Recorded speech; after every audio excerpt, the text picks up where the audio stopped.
My 2006 Honda Odyssey has been having problems shaking under acceleration. We first noticed it on the freeway when we were driving anywhere between 40 and 60 miles an hour. The car would shake when you would accelerate or push on the gas, and then it would stop shaking when you're coasting or not pushing on the gas. This problem's gotten worse lately to the point where we can hear a little clanking sound even driving at low speeds. And so we took it to the mechanic and they diagnosed it as needing a new CV axle on the driver's side. So I'm going to replace the CV axle just to save a little bit of money and so I can make this video. So the first step is to safely jack up the car using jack stands, get the car elevated so that you can work on this without the wheel in place, or the tire. And so then I sprayed a little bit of penetrating oil, used this PB blaster. You can spray a little bit around this big nut right here. You're gonna have to remove, and sometimes it's challenging to remove. So I sprayed a little bit of penetrating oil there. I'm also gonna remove these bolts that hold the knuckle. I sprayed a little bit of penetrating oil there.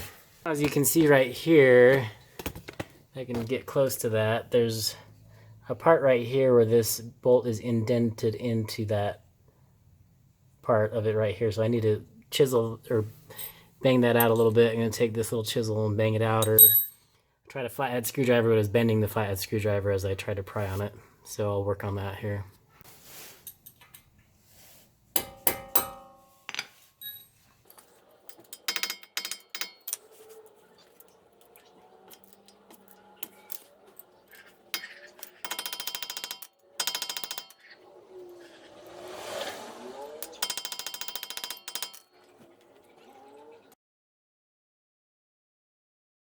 I had to borrow a 36 millimeter socket from a neighbor so I didn't have to go buy one. But anyway, got the 36 millimeter socket that will fit over that. And I soaked it with a little bit of penetrating oil overnight, so hopefully we'll be able to get it loose here. Alright, so I got my 36 millimeter socket and this, and I'm going to stick this metal chisel thing into here into the caliper so that it will stop this from turning right there while I'm turning on this. Might have to stand on it.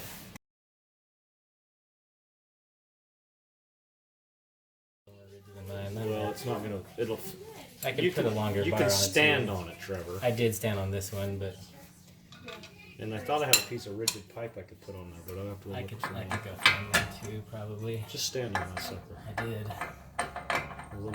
Then jump on it. You just kind of put a little pressure there, like with your foot or something. With my good hand. No, don't hurt your good hand, but just let it stay down.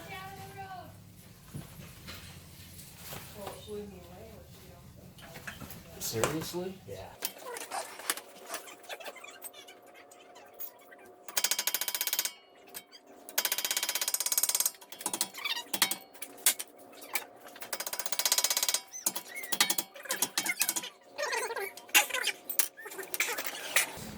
Don't you have to take all that fancy stuff off? Okay. Do you have the pipe to it? Did that do it? It did it. Nice. Okay. This on now. I'll do it by hand. Oh, yeah, you got it. Awesome. Thank you, Sean. You're welcome, my friend. Oh yeah, that doesn't come out now. Is the other side spinning? Yep. Thought so. Have you got another one for it? Yeah. Use the one I got. Put mine on it. Okay, hold it. Yep.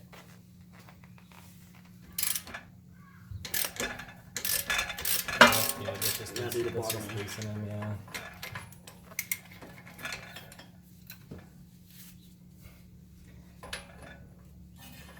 Already the brake time in there.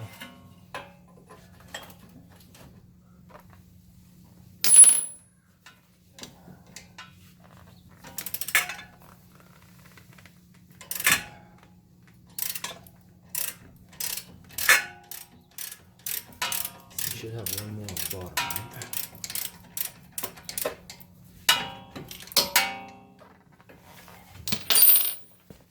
Yeah, let's loosen it a tiny bit more. It's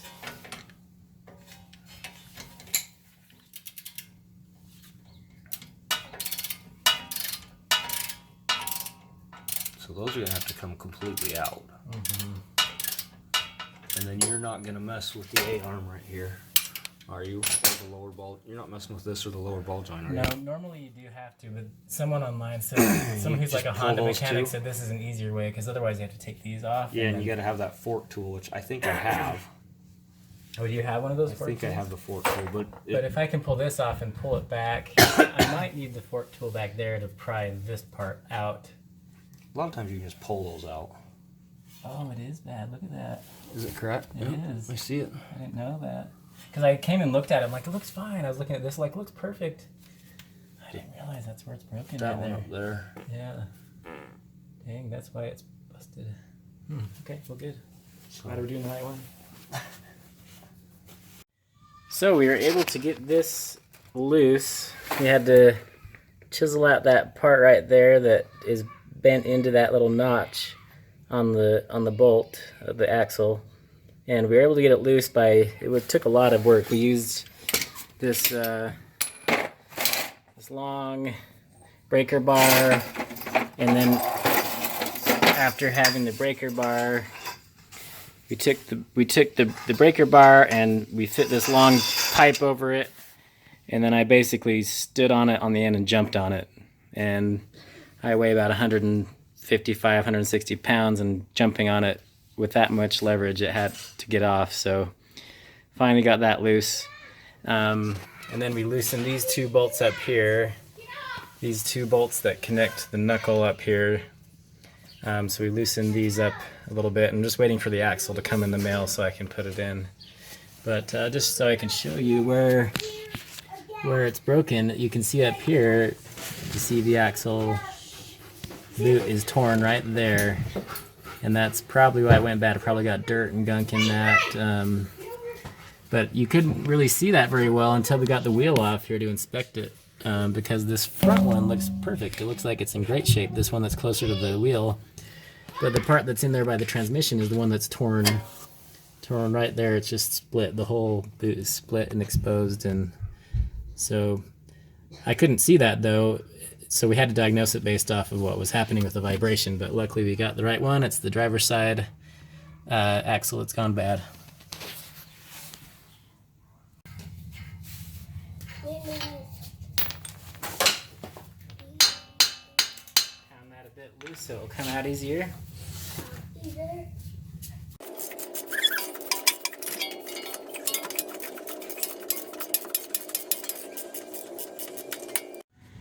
All right, so we already got this nut off and loosened.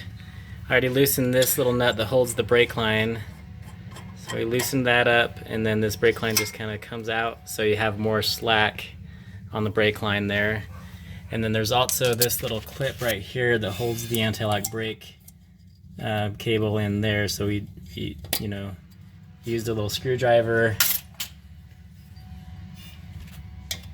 Use a screwdriver to get that loose.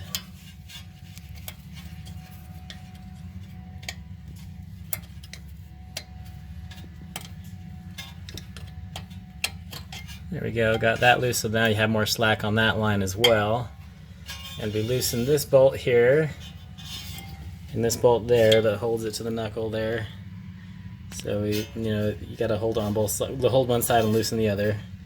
And then that will allow the whole thing to swing out a little bit, just enough to take out the axle right there. So pull that out. So this is the bolt of the axle. You kind of push that through and pull it out after you get it unhooked there.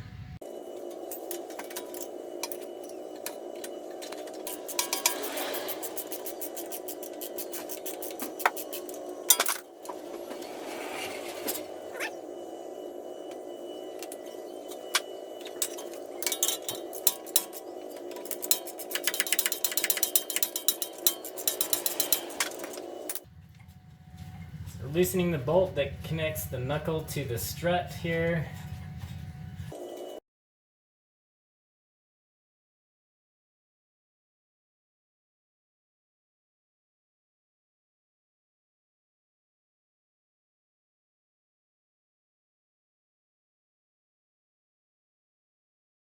So I got these bolts loose that connect the knuckle to the strut here. And then I took a couple zip ties just to hold it in place for now. And I'm also supporting it from underneath with this little floor jack here, just to help support it, because I don't want to put too much pressure on the brake line here or this anti-lock braking system wire cable. So anyway, now I'm gonna see if I have enough room where I can get this out of here now. So we'll work on that.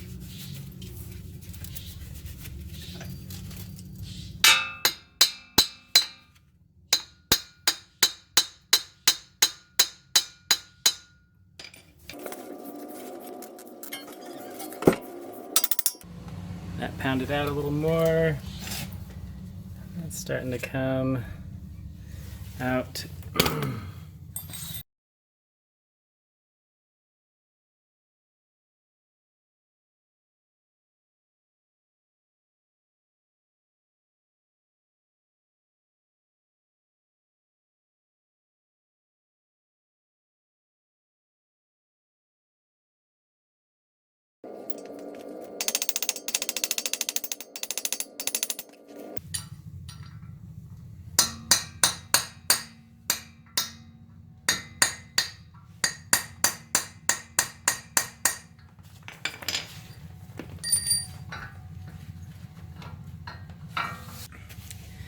So by zip tying this here to hold it up, I'm able to keep tension off the brake line and off the anti-lock brake cable, and I was able to get the axle out. You can see right here we got that part of it out, and then I'm gonna have to pry that end to get it out. Now that it's hanging down, you can better see the tear in the boot in there, so that's why it failed. There's a tear there, and got dirt and gunk in there, and it's failed. So that's why we're having to replace it.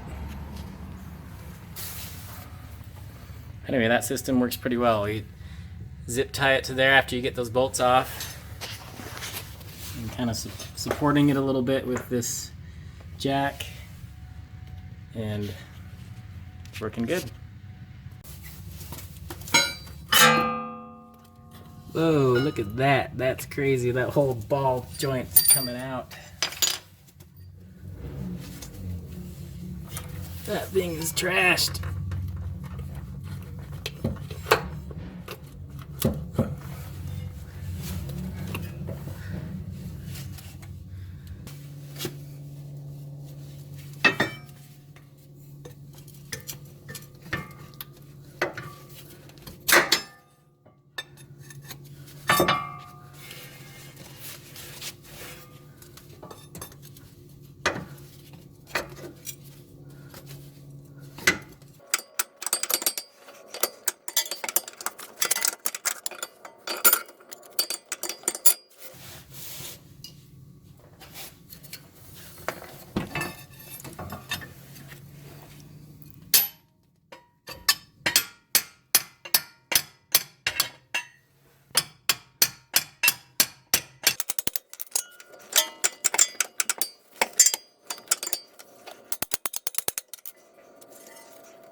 There we go.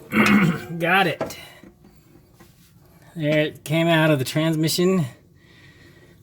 Awesome. No fluid coming out either. That's good. I didn't have to check my fluid levels on my transmission fluid. I had the drain pan there ready just in case, but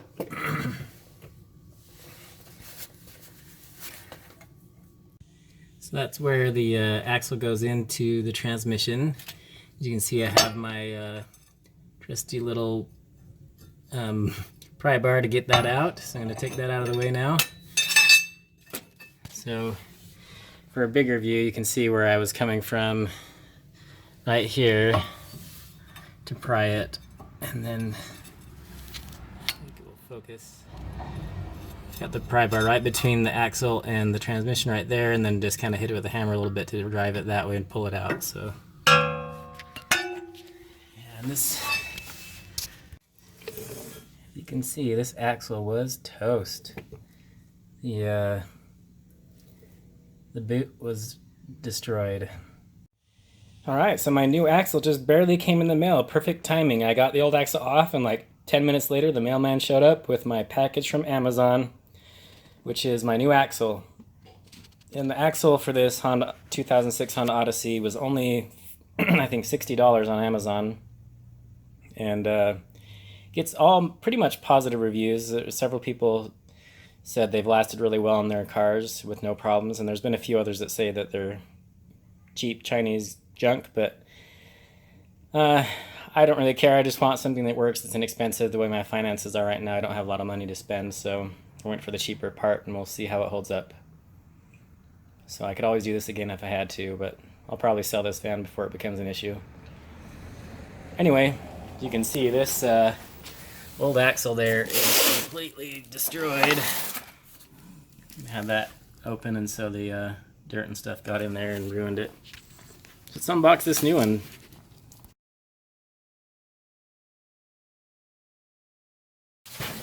So here's the old and the new axles. So we'll see. Hopefully this new one will do the trick and solve the problem. Looks like it'll fit just fine.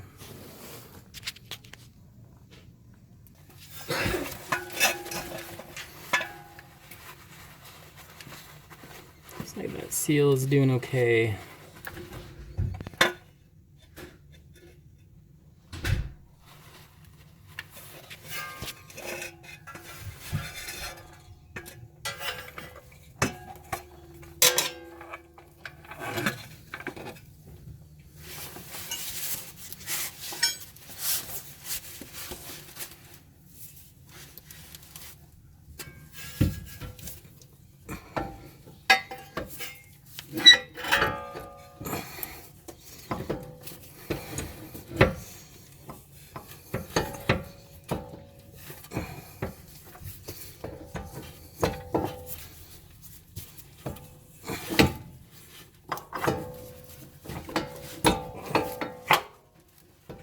Go.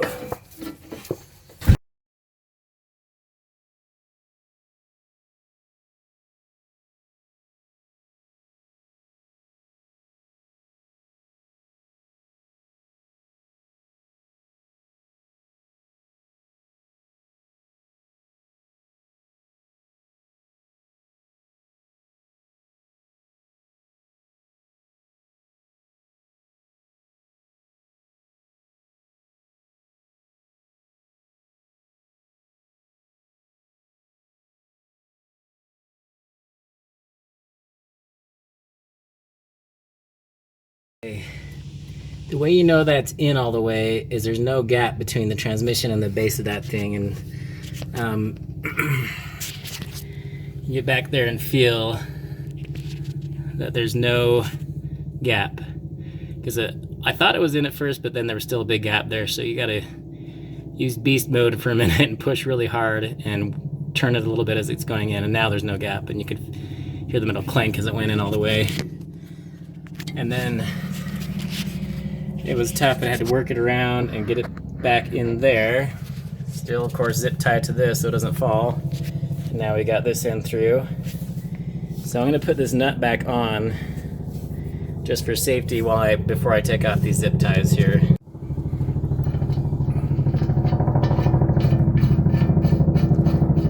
And nut just on real loose for right now. Check that up just a smidgen. Now I'm going to cut those zip ties and line it back up and put the bolts on.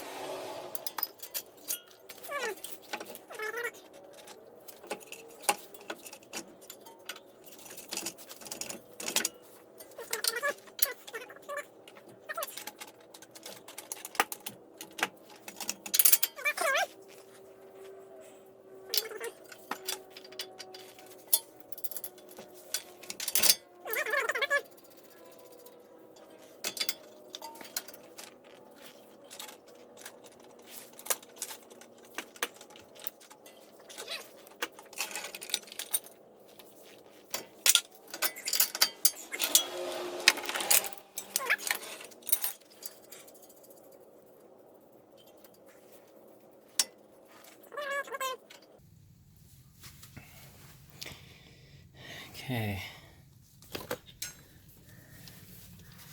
I'm gonna take this little bolt out. I'm just keeping it there so I didn't forget where it went. This is for the brake line.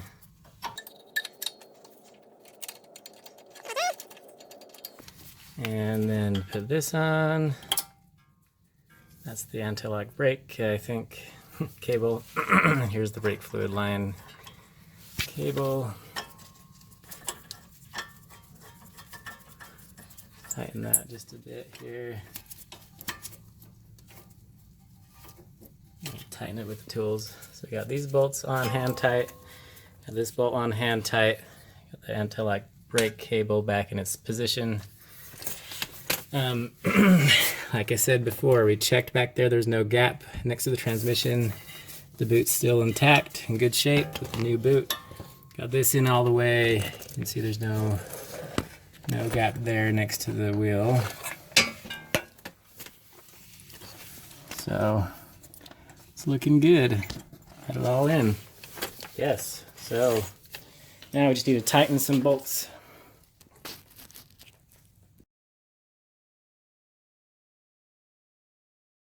Rotor is just a little bit because I think I accidentally got a tiny bit of grease on my rotor, so I'm going to spray a little bit of carb or brake cleaner on that rotor. Make sure it doesn't cause the brakes to have problems.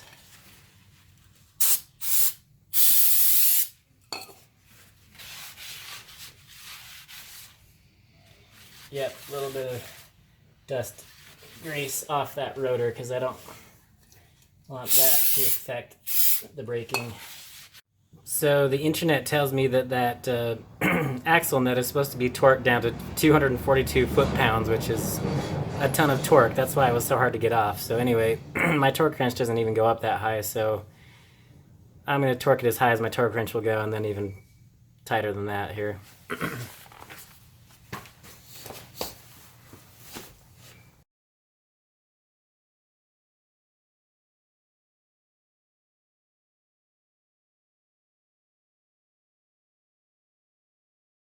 Okay, these two pinch bolts that hold the knuckle to the strut, those you're supposed to torque down to 116 foot-pounds, which is still quite a bit of torque, so we'll torque that down with the torque wrench here.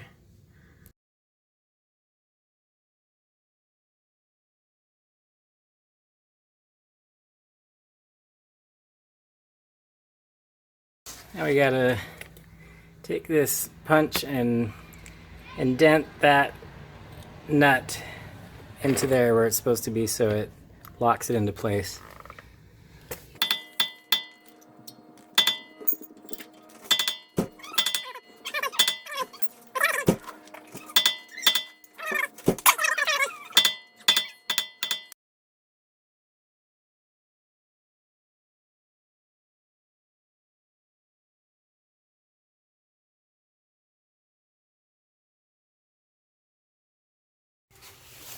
Time to drive it and see how it runs. Make sure that took out the vibration and the clinking sound. Where's my hammer? Darn kids took my hammer. Oh, there it is. Not the kids. Dad, you have what tools? I do have lots of tools. Don't borrow them. They gotta stay here. Okay. Lots of tools. Oh, it's fun. Oh, this is a big tool. It's a big one? Steal your bike. No! My bike! Get your bike! Okay. Sorry. No, you're good. Big bike! Trying to find the one you need. There's Mom. Come inside. Try this one right here, if you can get this. How do you know?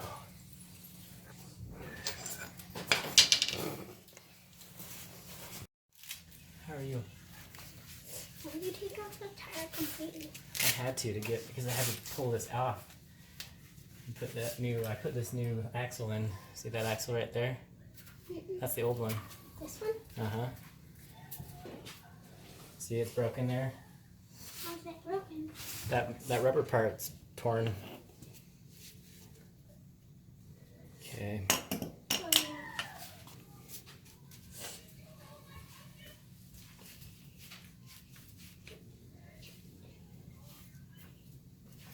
So it was the axle? Mm-hmm. So when that tears, it allows dirt and dust to get in those bearings. Because these axles, the way they work is this allows in and out to happen while it's twisting. It's like spinning, and it allows it to go in and out. And when you turn the wheel to turn right or left, this will do that too, like turning in all directions. So it's supposed to look like this when it was Right, and this one tore. This was the one on the inside that you couldn't see very well. That's why I couldn't see that it was broken.